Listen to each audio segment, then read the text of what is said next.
So welcome everyone. Greetings of peace. Good morning, good afternoon, good evening. As I said, we are quite international group. Today it's lovely to see you all. As majority of you know on the screen, and I'm privileged to be able to interact with so many of you. I'm Leila from Bosnia and Herzegovina, currently living in Turkey, and I'm working and having few roles in URI, but I'm currently URI Membership Growth Coordinator and also working with the URI Europe team. It is such a great pleasure, and I'm so happy that we were able to organize this meeting today in a collaboration with Baraza CC, our long-term partner, on the occasion of the World Interfaith Harmony Week. We are still in the month of February, and as I'm sure majority of you know, month of February is very significant in the interfaith world because first week is usually marked as a World Interfaith Harmony Week, but we decided to organize webinars and activities throughout the month because there's so many things and topics to be covered and so many incredible events to attend. So we decided to move more towards the end of the month to allow more people to join after all these and other events that has been organized. I want to invite you to use chat option to introduce yourself, to use this as an opportunity to connect, maybe reconnect with some old friends and connect with some new ones. And those events are always great opportunity to meet some new people and to exchange ideas and to connect with them. Also, please introduce yourself, share your contact details and all other information. And I'm so happy that we have two incredible speakers today. We will be discussing about topic why religious literacy matter. So, and I think this is important topic when we are discussing about interfaith. And it was my pleasure to welcome you. Yes, somebody's unmuted. Okay, I hope that you can all be muted so that we can avoid background noises. And yeah, I will be giving now floor to my dear colleague Karima, who is URI Europe coordinator, and she will take from there. So Karima, floor is yours. Thank you again. Thank you, Leila. And thank you everybody for coming. It's really wonderful meeting you. It's an amazing group. And I think we have the combined networks bringing this group together. And it's lovely meeting old and new people. So as Leila was already saying, I'm the Europe coordinator of United Religions Initiative, and so happy to be co-hosting this webinar with our two amazing cooperation circles, Baraza and Dialogue and Alliance. So two wonderful groups with in their own rights. Before handing to Riaz from Baraza, I would like to share a few sentences about URI because I'm not sure everybody is familiar with URI already. So URI is a global grassroots interfaith network. It has over 1,100 member organizations in more than 110 countries worldwide. So that means that these are grassroots interfaith groups in over half of the world. So if you are curious and want to know how to join or what is the requirement to be such a URI member group, and we call them cooperation circles, so you need to have at least 7 people of 3 different traditions, religions, or worldviews or indigenous traditions who work on positive change and understanding. There is also an individual membership, and we can share a link in the chat. So by signing up online, and URI is organized in world regions. Europe is one of them, next to Africa and Asia, Latin America, North America, Middle East, North Africa. Multi-region is a region where you have people from around the world, from different geographical regions, and then there's Southeast Asia Pacific. So in Europe, we have about 70 of these grassroots cooperation circles in 22 countries. And last but not least, URI has UN affiliation, is an NGO registered with different UN bodies. And I think that takes the time, fills the time. So warm welcome again. Curious to hear your lectures and the conversations, and over to dear Riaz. Thank you, Karima. Thank you, Leila. Dear friends, I thank you for being with us today for this webinar to mark the UN's World Interfaith Harmony Week. My name is Riaz Ravat, and I am the Secretary General of Baraza, which is an independent international non-profit organization. Baraza is a Swahili word meaning council or meeting place, It is simply a place where people get together, share news, ideas, and try together to solve common problems. It is in this spirit that Baraza was formed in 2017 in Munich, Germany. Baraza is dedicated to the global promotion of peaceful thinking, tolerance in areas of culture and religion, and understanding among nations. We believe in ideals of acceptance, understanding, and coexistence. Our work is expanding all the time. We have run programs including seminars, conferences, courses, and events. We've also created a World Religions Coloring Book for kids, which is here, which is available in 16 languages and has been distributed in many places. I'd like to thank our partner organization, URI Europe, and in particular, Leila, Angelina, and Karima, with whom we have worked with to make today possible, but also the previous webinars going back a number of years now. Please feel free to follow us on social media or our website, which is www.baraza.ngo. I wish you all a good evening. Thank you.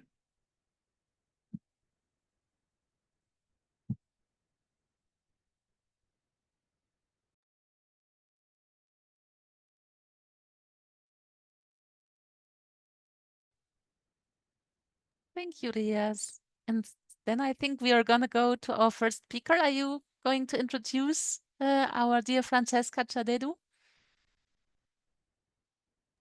I can introduce myself, I think, if Riaz doesn't mind. Good afternoon, good morning, good evening. I'm Francesca Ciadedu. I'm an assistant professor at the University of Modena Reggio Emilia in Italy, but I also work as affiliate at the Fondazione per le Scienze Religiose in Bologna, in Italy. And I'm executive director of Resilience, which is a research infrastructure for the study of religions. So today, my main research topic is religious literacy. So I'm very glad to have the opportunity to talk about it in this very nice virtual environment. And I'm glad to meet the different representatives and interested people joining us today. I have a presentation to guide you through what I'm going to talk about. So even if I know very well the topic of religious literacy, I've been studying it for 12 years now, I found very challenging to explain in 10 minutes why religious literacy matters. So I prepared a few talking points. I'll start just presenting you some definitions of religious literacy and then go to the reasons why I believe that religious literacy matters. First of all, religious literacy matters because religion matters.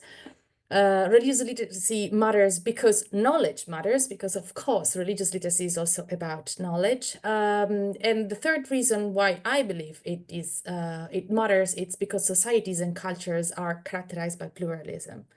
Many of the references I'll give you today may be known to you already, so I will just give you a brief overview of the topic as it is analyzed and understood in scholarship, but I also try to connect it to the concept of social cause, which I think is one of the key words in understanding the relevance of religious literacy today.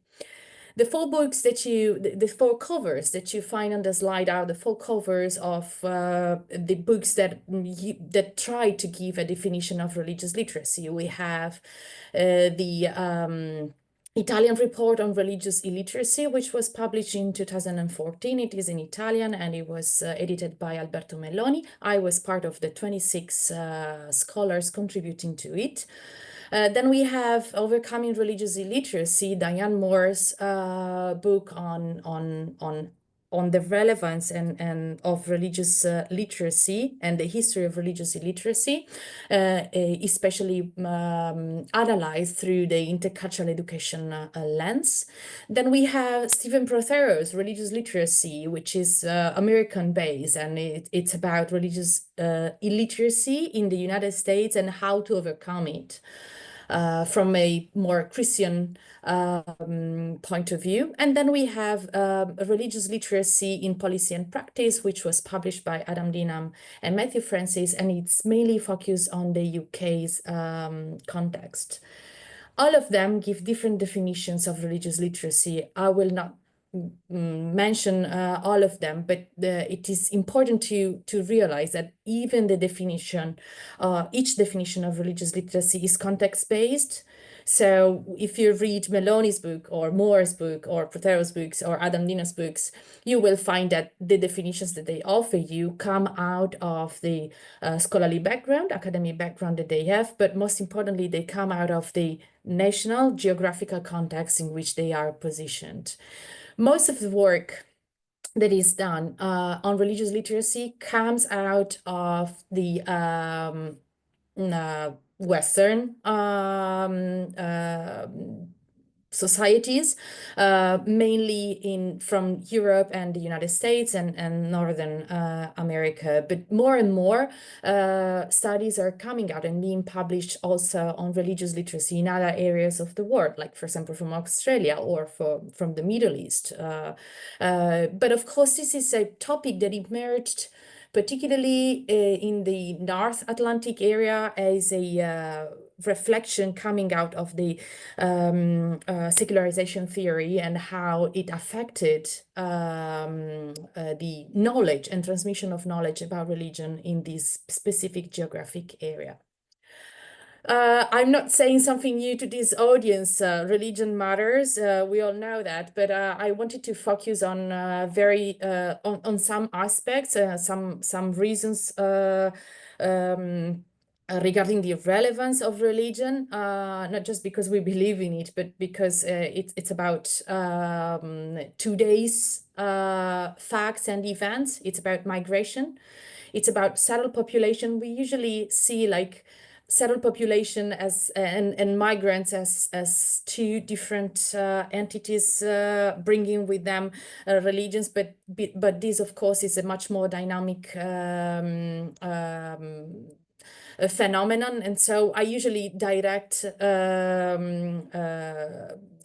the audience in thinking about the religious background of migrants as well as of settled population.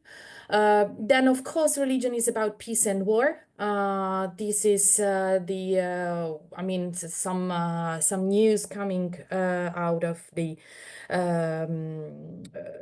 the work conducted by Russia in Ukraine. And of course, you can see on the one side the support that is given by the Russian Orthodox Church to the Russian invasion, while on the other side you see how religions can try to find ways of peace. And there you can see the initiative led by Cardinal Matteo Zuppi to find a dialogue with the Russian Orthodox Church towards peace. But religion matters also because it's in the media and it's represented by the media. It's self-represented through the media and is narrated by the media. So that's the third element that I would like to which I would like to direct your attention. So this is why religion matters nowadays, and this is the future. I'm showing you the numbers that are offered by a recent study published by the Pew Research Center on the projection of of religious groups in all over the world, and most importantly, I believe that this slide talks about the relevance of numbers and the relevance of putting numbers into contexts, and also how difficult it could be to represent religions when they have to be labeled. If you have the chance to look at the methodology chosen by the Pew Research Center to collect data concerning the groups that are enlisted on the slide, you will find that it's not easy to label religious and worldviews. And so they, of course, in order to present us the data that they collect, they try to group religious and worldviews in a way that is as much clear as possible to the larger audience possible, but they may be not good. I mean, that may be not representative or of the groups that are included in the different labels. The category that interested me more, it's the unaffiliated and folk religions. I invite you to have a look at it because it's really I mean, it's a critical point to discuss maybe in another event, but it's really, I mean, from the point of view of scholarship, but as I think also from the point of view of faith communities, it is also challenging. I mean, to find a way to be represented and self-represented in a fair way. These are the outcomes of the research. So, and as I was saying, the importance here is to not just to have a knowledge about the religious groups and how they can be named, but also about how these religious groups are located in different geographical contexts. I would like to bring your attention to the fact that, of course, the Pew Research Center is an American-based research center. So, as you may know, I mean, they are clearly positioned as Americans, and so they direct their attention to the dynamics that are interesting for their public, which is mainly American, first American, and then worldwide. The reason why I started studying religious literacy is that I realized that the dynamics between individual believers, their communities, and institutions were somehow suffering the lack of the inclusion of knowledge and scholarly knowledge in the dialogue among them. So I thought that scholars could be a good support for the dialogue among individuals, communities, and institutions, being them religious or secular. The reason why I think mostly religious literacy matters is that it counteracts one of the social costs that is most difficult to measure, which is a social cost. How do we think of social cost? I mean, economically speaking, it's usually very easy to identify what's a cost. So it could be an external factor or a consequence of the production of a service or a good. But then when it comes to something that is intangible, such as the conflict that not knowing about religion can generate, then it becomes harder to measure it. Nonetheless, I think it is important to understand the significant causes of religious illiteracy. And we can do that by thinking of it in terms of knowledge and skills to acquire and norms. So the knowledge and skills and norms are the two pillars on which we could evaluate qualitatively and quantitatively, sorry, the social cost of religious illiteracy. At the European level, the tensions that have arisen around the issues of like ritual slaughter, the Islamic headscarf, or the construction of mosque reveal the inability to understand the rules, the rights, the doctrines, and customs of those that belong to different groups, religions, which in many cases are considered new, because they came to the different geographical contexts relatively recently. So we have unprecedented proximities in Europe and the United States that create tensions that arise from the fact that elements of religions are not known. Such lack of knowledge prevented the realization, and in some cases even the planning of adequate paths to integration and inclusion, and therefore contributed to the tensions that have in turn translated into social costs. There are cases like, I mean, in Italy we have this way of saying, which is fear entrepreneurs. which is about people who serve on the lack of knowledge about religion to contribute to this kind of conflicts. And although murders in magnitude, when they are taken in individually, the cases of this fear, entrepreneurship and tensions help us catch a first picture, which is the social cost of religious literacy that derive from the deficit of knowledge and information. Knowledge unpolluted. Why religious literacy matters? It matters because it creates unpolluted knowledge by prejudice, by stereotypes, and by bias. So religious literacy contributes to a safer air, a safer environment when people can live together. The second aspect that I would like to highlight here is the aspect concerning norms.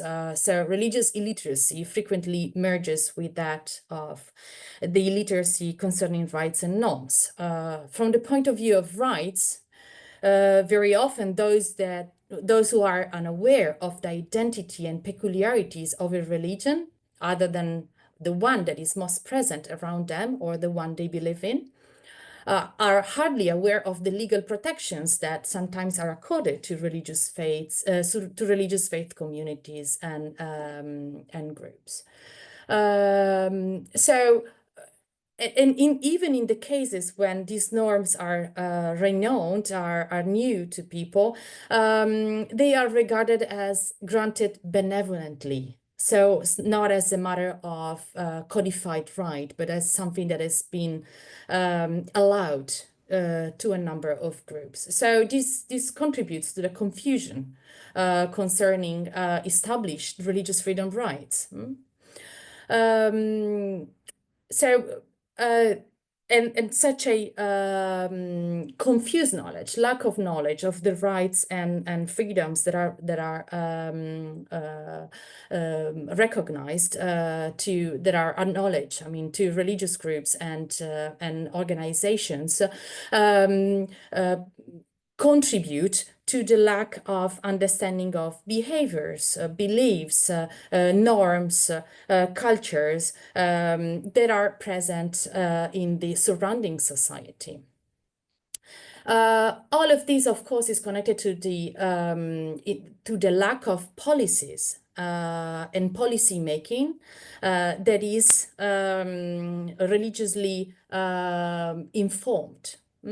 So we have the social costs in terms of norms can be measured and understood in terms of the lack of religious illiteracy and knowledge about rights and norms of groups and communities in the society, but also on the side of policies and policy makers. There is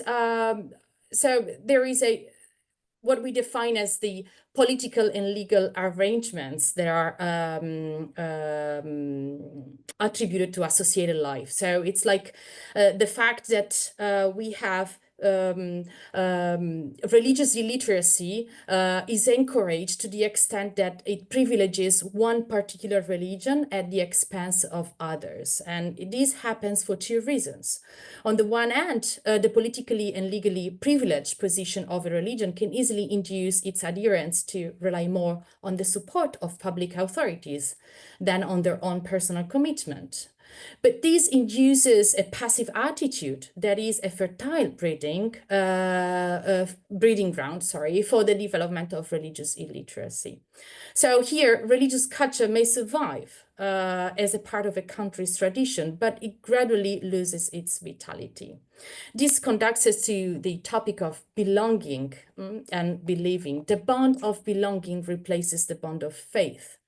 But this does not imply the disappearance, but rather the transformation of religion. So even if private life is secularized, so the instruction of religious authorities are maybe increasingly disregarded, that does not prevent the recognition of religion and its institutions. The fourth order of issues coming out of this second pillar of norms is the one that is connected to the concept of laicite, which in Italy is defined as laicità. So it's a norm, so not as a norm of organizing social coexistence, but as a kind of philosophy. A philosophy of good life, of a state that the state has the duty to teach to its citizens. The last reason why I think religious literacy matters is because societies and cultures are characterized by pluralism. As I was mentioning at the very beginning, societies, religious groups in society live unforeseen, unprecedented proximities on the one side, and so this causes tensions between groups that did not live together, are not used to live together in the same context. And on the other side, the fact that religious literacy matters because it's one of the ways that we have to counteract racism, discrimination, and violence within societies. So to sum up, I think I'm done with the time at my disposal. To sum up, why religious literacy matters. Religious literacy matters, sorry, I'm going back to. Religious literacy matters because religion matters in its numerical, but also societal aspects. Because knowledge matters, knowledge about religion as such, about how to understand it and how to locate it in society, but also knowledge about norms and rights that are recognized to religious groups and faith communities. And third reason, it's because societies and cultures are characterized by pluralism. So religious literacy can be one of the tools to fight against violence, racism, and biases. Thank you.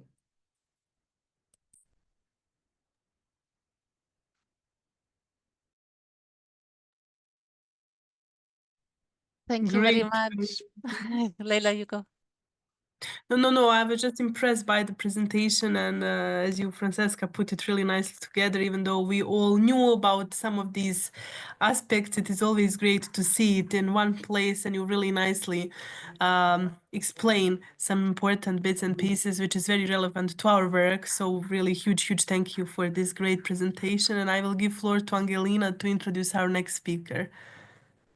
Thank you, Leila, and thank you, Francesca, for this very deep and thoughtful presentation and open the door for the importance of religious literacy. I'm really impressed, and we will need more time to digest your presentation afterwards. But let me introduce our second speaker for today. First, let me introduce myself. I'm also part of URI Europe team. My name is Angelina Vladikova.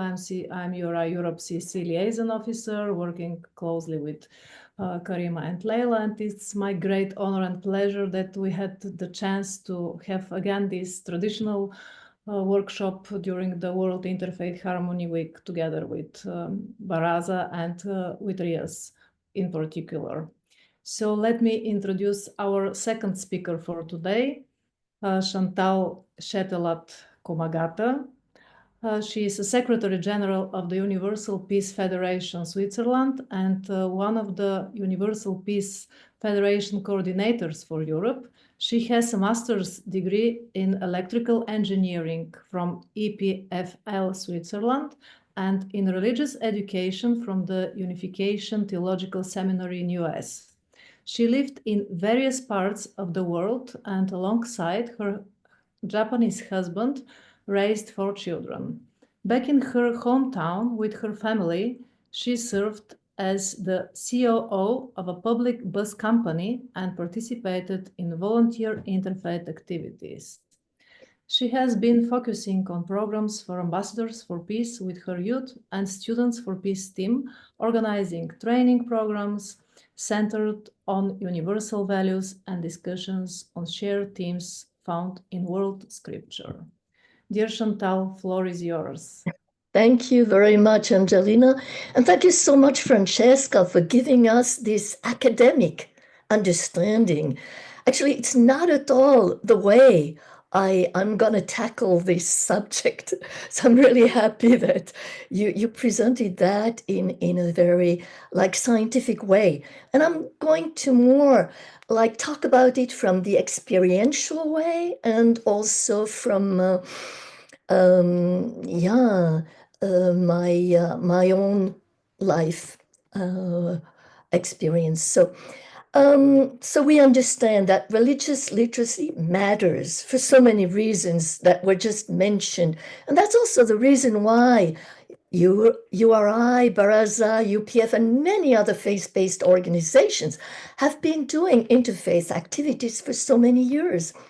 However, if religious literacy means understanding the religious beliefs, traditions, rituals, and dogmas just rationally from an expert viewpoint, if it's just intellectual knowledge, it may not matter so much. It may lead to judgment, to proving what is wrong, and not understanding the people's deep motivation and heart. And it can even lead to anti-cult movements. So actually, the way religious literacy will truly make a positive difference in contributing to peace is when it is accompanied by a spiritual experience of practices and text reading with adepts of that religion in their cultural environment. For example, I lived in Japan for 6 years with my Japanese husband and children in the 90s. It's a very homogeneous country in which you can sense that religion has a deep influence in people's behavior, value system, and culture. I realized that I needed not just to learn the language to understand my husband and his family, but also the religion.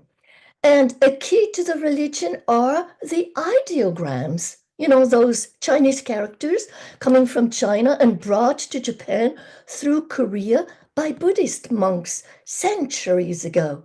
At that point, I got that their deep meaning in the drawing doesn't have a perfect translation in our Western languages and concepts. For example, the word for heaven is a combination of the character for human being, like that, and the character for two. So looking at the character for heaven, you can then sense that heaven is when two human beings become one. Thus, it's not just a word or some phonetic sound. There's a deep feeling that comes out of that kanji. How about Holy Scripture, interpreted from Sanskrit or from Arab? And how about words spoken in Aramean? There, it's not about literacy alone. It's also about inspiration, reflecting, sensing, feeling. It's about what Christ meant in spirit and truth, right? Spiritually and intellectually together. When considering all this, taking texts literally and fighting over the true meaning does not make sense. It's time to look at them from a broader perspective and consider in what way they help us grow spiritually to become more mature. Moreover, the texts need to be understood in the historical framework, with the culture of the time they were written, coupled with other texts. This can avoid wanting to translate situations that happened centuries ago in a civilization that is now bathed and influenced by human rights. One of the most important issues nowadays, all over the world, is the transition between comparing men and women externally, which always led to putting women in the weak position, to comparing them internally, which makes them equal in value and necessary complementary partners. Thus, keeping to the texts and traditions of many religions have surely missed women's essential role in society. Universal Peace Federation is an NGO for which I have been volunteering my time and energy for 20 years. It was created by a Korean couple, Sun Myung-moon and Hak Ja-han, on the foundation of dozens of organizations starting from the 1950s. It's an NGO that has general consultative status for ECOSOC at the UN. And its purpose is to contribute to the establishment of a harmonious, interdependent, and prosperous human family. To do that, human beings need to share universal values and an understanding of God as the parent of all of us. Thus, the founders consider that religion, according to its original root, religare, is a means for human beings to reconnect to God. Whatever religion it is, we live in societies that have become more and more intercultural and multicultural. That's what also Francesca pointed out. But due to religious extremism and political misuse of religions, on the one hand, many people have chosen to reject the religious path. We've seen that in the diagrams that Francesca showed before. On the other hand, when people have a particular religion deeply anchored in their hearts and minds, they often keep a closed mind when approached or questioned. It's like an existential matter for them to feel that they're saved or better than others. For some, just like Jesus' words shocked the Jewish literate people when they hear contradictory statements deviating from their traditional beliefs. They close their ears and feel anger. The fact is, as long as people only stay in a religious community that shares exactly the same understanding and beliefs, whatever religion or denomination it may be, the community is not striving to work with others. The trend is rather to avoid others' possible evil influence. I'm also part of the Geneva NGO Committee for the Freedom of Religion or Belief at the UN, representing UPF there. We know the dangerous trend in democracies, like in France and Japan right now, creating biases against minority religions and thus risking the discrimination of their members in society. Freedom of religion or belief is the most essential human right that allows every human being to think and believe freely and to share their thoughts and beliefs even in the public sphere. It's in human rights, in the Declaration of Human Rights. Universal Declaration of Human Rights. It is written there. But democracies don't put that into practice. And democracies that don't ensure that fundamental freedom are bound to lose that fundamental freedom of religion or belief. Those democracies are bound to lose other fundamental freedoms and stop developing. Discriminating is not an option. Neither tolerating one another is an option any longer. We need to start appreciating the components we're bringing to each other in terms of cultures, values, languages, and viewpoints. And of course, I understand that URI and also Baraza and many other organizations have understood that. And that's why they've been working in the interreligious area. So all these things like culture, value, languages, viewpoints are deeply entangled with religions. I've been cooperating with migrants from all over the world for over 20 years in Switzerland. In my hometown, there's over 150 nations represented. So reflecting on world scripture together, searching for common points has been very useful. The founders of UPF have created the book World Scripture with practitioners of the different faith traditions, including African and Native American religions. So on Monday night, we've been meeting for an hour, reflecting on topics with scriptural texts from the book. In person or online participants, some were prepared, others not, take turns reading the text and explain their understanding with some historical background, language interpretation, and other hints. Many have been extremely surprised discovering the multiple common views and also the additional knowledge drawn from the different texts. In the end, we share examples and experiences related to the topic as a way to better practice our own faith. We develop and promote religious, cultural, linguistic, and historical literacy, even coupled with some sayings from scientists like Einstein.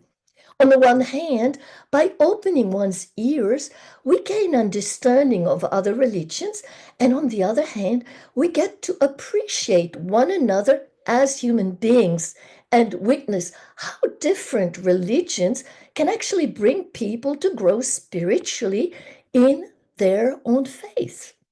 Every 2 months, we also offer trainings with YSP, Youth and Students for Peace, training programs for ambassadors for peace, and present short lectures featuring universal principles drawn from world scripture. The presentations are followed by questions and discussion groups. One of the main principles that we look at throughout the course is that we all share the same origin, as we come from the same God, whatever name we give that parent God. And thus, we all have the same infinite value and are part of the same human family. These two activities have not only benefited numerous people who could discover the wide contribution of religion to world peace, but also to act as flag bearers of religion in a very materialistic society. Moreover, I myself have had the chance to grow thanks to the many teachers found in others and their feedback. As a conclusion, religious literacy, taking into account the many circumstantial issues we've just enumerated and looked at, as long as it is coupled with a sincere desire to share one's beliefs without imposing them and considering other people's beliefs with an open heart and mind, definitely matters. As it is making a difference and helping people find their roots in societies that, as was said before, tend to become more and more materialistic and individualistic. It matters because it does contribute to the harmonious human family and peaceful world we all dream of. Thank you very much for your attention. Thank you, Chantal, very much for your presentation. And I think it was very good, even though we didn't plan it on this way, but it was great to have more theoretical academic background presentation offered by Francesca at the beginning, and then build from your more grassroots level personal experience from traveling the world and working with so many different people and your long life experience shared with us in a really beautiful way. It was very nice and inspiring, and we were planning to have smaller group discussions, but we are so happy that you both offer a little bit longer presentation, more than 10 minutes, because they were so insightful and inspirational. So instead of breaking into smaller groups and discussing the question, we would like to offer next 10 minutes for our dear participants who are here with us tonight, to share their potential questions on reflection or presentations. And maybe if some of you who would like to share your thoughts, you can also reflect on the questions that were prepared for the smaller group discussion, which were how can individuals and communities take active steps to improve religious literacy, or what are some resources or tools or practices that you think are very effective when it comes to the better understanding across the faith. But of course, your comments and reflection can be outside of these questions that we propose, and you can, of course, are more than welcome to reflect on the presentation that we just hear, both from Francesca and from Chantal. So I would like to open the floor. You can use either chat option, or you can just raise your hand, unmute yourself, and share. Yes, Sharif, we see your hand, please. Yes, hello? Yes, you are audible. Go You can ahead. hear me? Okay. I would just Yes. like to thank Francesca and Chantal for the talks. Very interesting. I was very much inspired by what Chantal said about going beyond the text and getting deep into the spiritual experience, which might solve lots of problems. Because most of the discussions are based on the text. Like people argue and they hate each other because of the text. So if they go beyond the text and start working on that thing called the spiritual experience, then we can share our human experiences and we might get closer to each other, much better than just focusing on the truth of the text, the historicity of the text, whether this text is true or not, because that will bring lots of problems. The second thing I would like to share with very, very briefly, the problem of sometimes we sacrifice critiquing something because we want to stay peaceful to each other. So, I mean, if we can develop this kind of being able to be critiqued and feel okay, then things will go much smoother because sometimes we sacrifice what we believe in so that we can make other people happy. That's also very like critical, tricky issue that I'm just trying to address so that we might be having like lots of discussions on this topic later on.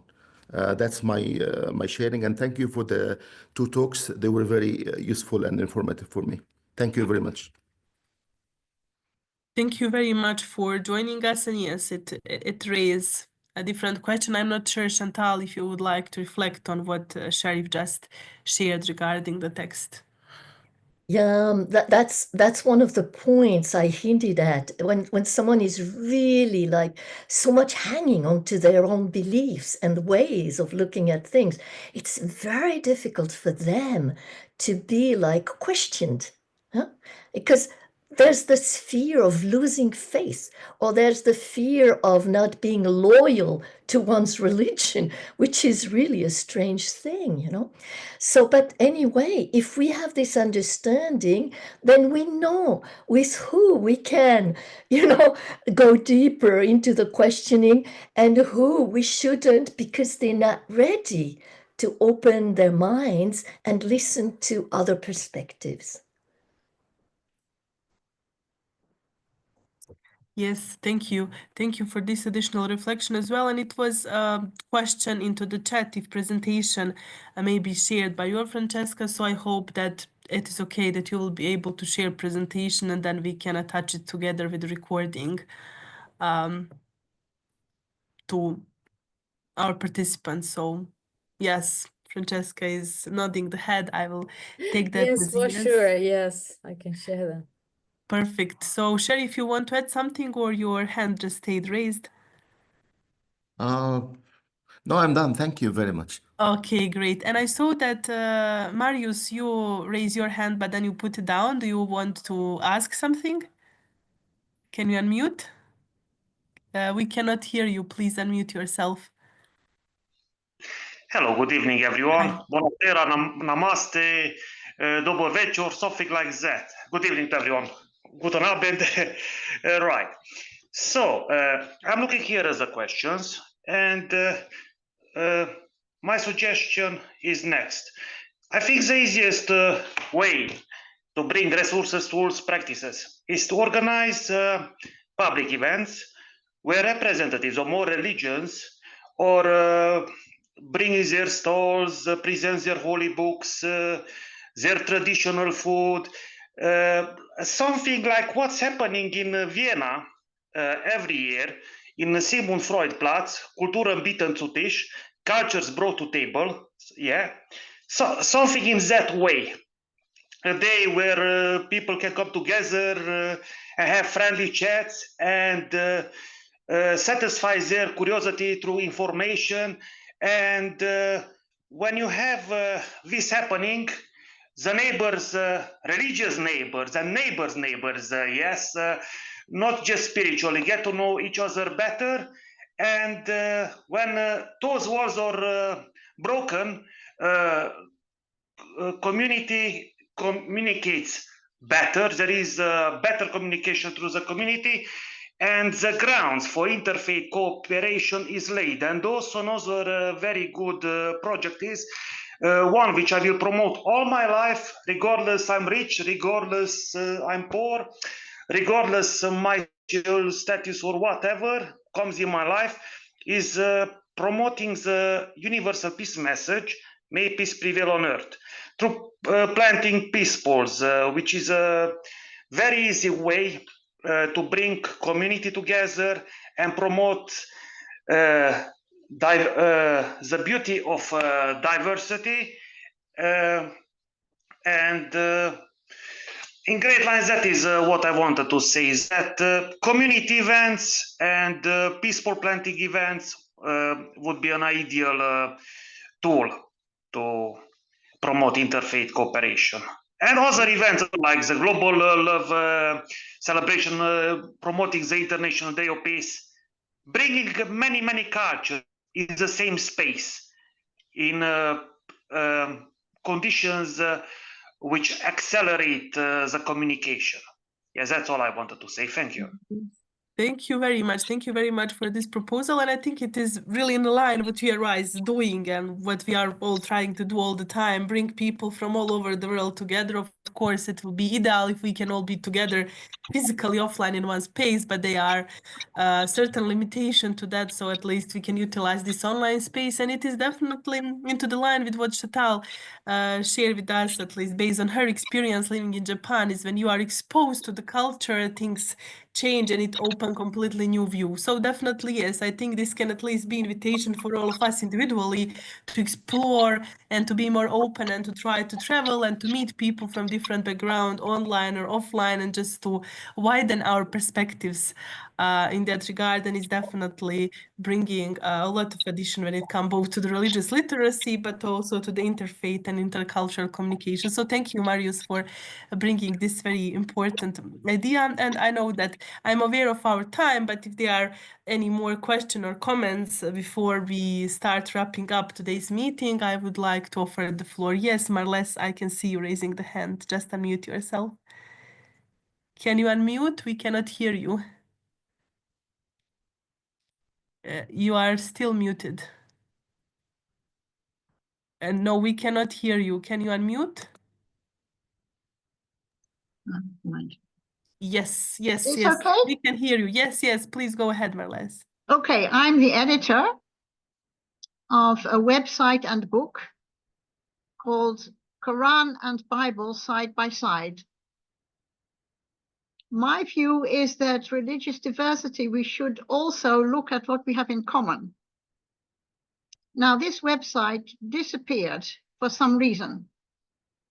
But when this war started, Israel versus Gaza, I felt it should be revived. And I was able to revive it just a few weeks in that terrible October month. And there, of course, we have three religions. So the Hebrew Bible, Jewish, the New Testament, Christian, and then, of course, the Quran. And I don't know whether this made any difference, but it did make a difference to me, because I thought, at least I am doing something in this terrible war to promote peace. And I must say, this website went very well in the past 1.5 years. It's been read all over, also in Israel. So I think looking at what we have in common is also very, very important. Definitely, because there's so much more things that are in common than what divide us, and we should find commonalities. And please, Marles, feel free to share the link to your website and to the book in a chat. I'm sure that people on today's meeting will be interested to learn more and to follow up. And this is also really in line with both presentations and today's discussion. So it's just Quran with a Q, obviously, Q-U, Quran, and Bible side by side. Okay, So yeah. if you look for that, you'll find it. Yes, I can do short research to provide link to our audience. And now I would like to give floor to the Karima to wrap up today's discussion. Thank you, Marles, for coming and sharing. Yeah, thank you, Leila, Angelina, Riaz. Thank you all. It has been so inspiring, Francesca's academic view and clarifications, and Chantal's experience-based accounts. And then I'm also, by the different questions, even if we had short time, questions and comments, it's really inspiring to me that there is those different ways of engaging. And it's also encouraging to know that I'm sure all of you are doing something in that regard, and that's really an encouragement for all of us so that we can mutually strengthen each other and use each other's resources and experiences and be happy about them and also learn from them. So thank you for coming. We'd like to ask you a few questions. It's just 3 clicks. So I will start a little bit of a poll to find out how you liked the webinar, and I'll start it now and would like to ask you to please respond to the 3 questions that you can see on the screen. You can do one by one and then submit, and that would help us to understand how you found this hour together today.